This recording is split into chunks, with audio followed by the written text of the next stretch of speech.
Well, one of the storylines of the World Cup is the debutants Cabo Verde advancing to the round of 32. Not only did the players celebrate, but also the fans, and for some, turned into unlikely reunions like between a teacher and her former student. If you ever doubt how magical this world is, one day you'll decide to go to a World Cup watch party in Oakland that you found online to root for a country where you spent 2 years trying to coax English out of the mouths of Cape Verdean teenagers. And at that watch party, you will ask the organizer if he's from Cape Verde. He will say yes from prior. You will say, oh, I lived there for 2 years. I was a teacher. He will ask your name and you will tell him. He will then say, you were my teacher. And guess what? Here they are with us now, Jill Tucker and Ivan Silva. Great to see you guys. I mean, what are the chances of this happening? Just walk us through the day and how you kind of came together and your reaction when you put the 2 and 2 together. Yeah, I had wanted to go to a watch party and be around people who love Cape Verde as much as I do. This is Cape Verde's first time in the World Cup. And so I just Googled watch party, Cape Verde, Oakland, and there was one option. And so my husband and I showed up, and there were about 20 people there, I think. And I walked up to the counter and saw the organizer with a Cabo Verde shirt and said, hey, are you from Cape Verde? And he said, yes, I'm from Praia. And that's when I said, yes, I live there. And when he said he was my student, it was this magical, crazy moment of, well, like I say, I think I blacked out for a second, and then we hugged, and across 35 years and 6,000 miles, wow. Here was one of my students that I loved all those years ago. Well, the first question I've got to ask is: he turned out as a good student or not? They were all wonderful students. Always. Yeah, always. And now he's a public librarian, and he's amazing.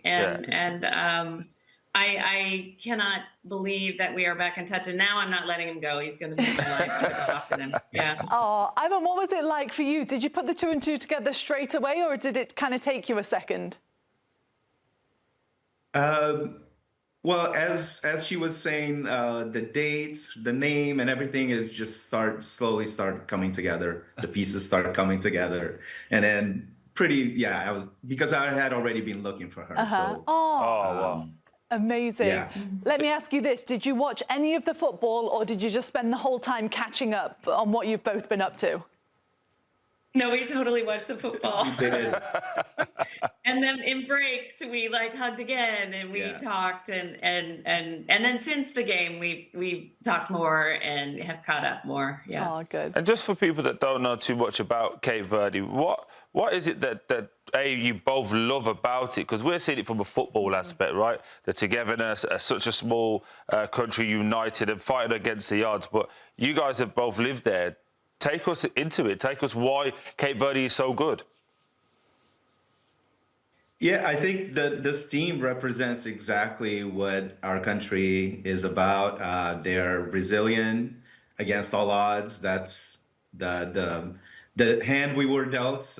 We were stuck in an island with no natural resources, but we made it. We made a country out of it, and that's this team represents us so well, and I'm so proud of them. How long? Yeah, in Cape Verde, the people, the culture, they're so kind and generous and wonderful. And, you know, I took Cape Verde with me when I came back. Oh, I love that. How long ago was it since you were both living there? And obviously now you get to see them. It's such a small world, isn't it? That they're in the World Cup, that you're in Oakland at the same watch party. How many years ago was it that you were both living there? I was there from 90 to 92 as a Peace Corps volunteer, and Yvonne, I left for the U.S. In 1993. Wow. Yeah, oh, wow. So it's been a time. Yeah. I'm not trying to make you both feel old, but Poppy wasn't born then, so that's why she's gone really quiet at this point. No, look, again, we're talking about the football and talking about the story. What does the legacy of this team now bring to the island? So in terms of not just the football, but how much exposure, tourism, what does that look like in your guys' opinion? Yeah, I think tourism for sure. It was anyone who comes out of the island, we're always trying to tell people where the islands are, come visit, and it's a struggle. Our passports have a map in them so we can show people where Cape Verde is. But it seems like we won't need to do that anymore. So in tourism wise, it'll be amazing. I think for football, the next generation, a lot of these players, this is probably their last World Cup. And I think for the next generation of players, they will believe that we belong, and there's no need to prove anymore. We belong, and then maybe the next generation will bring us to the next level.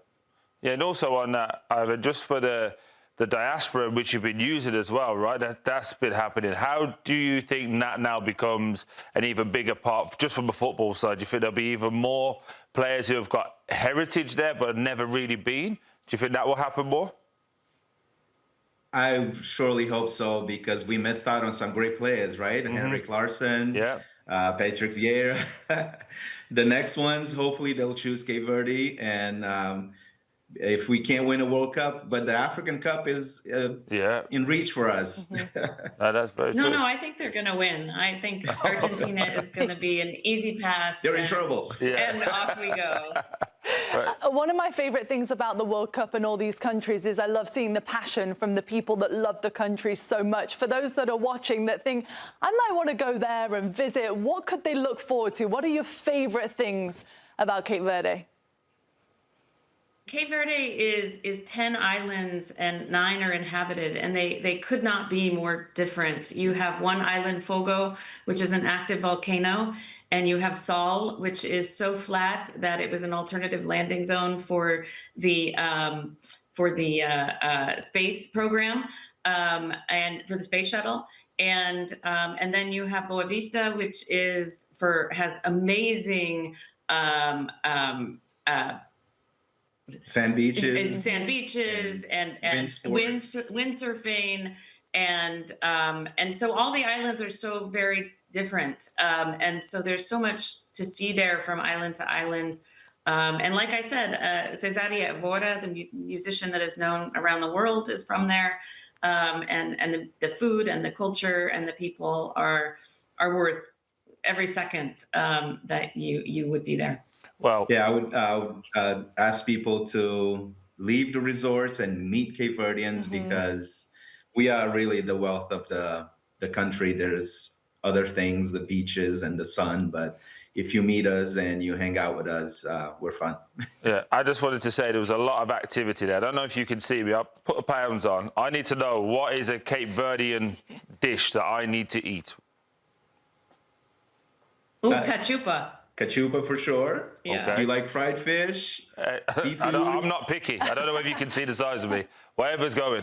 You look great, man. What are you talking about? Yeah. Thank you. I like to just play it down a little bit, but I have got massive. Nice. So fried fish is one of them. What else is there? Well, cachupa is sort of the national dish, if you will. It's like a stew. And it has hominy and beans and meat, and it's absolutely amazing. And whatever's left over, you fry in the morning, put an egg on top, and it's even better. So yeah, you need to eat cachupa. I'm in. 2 for 1. I'm in. You got me.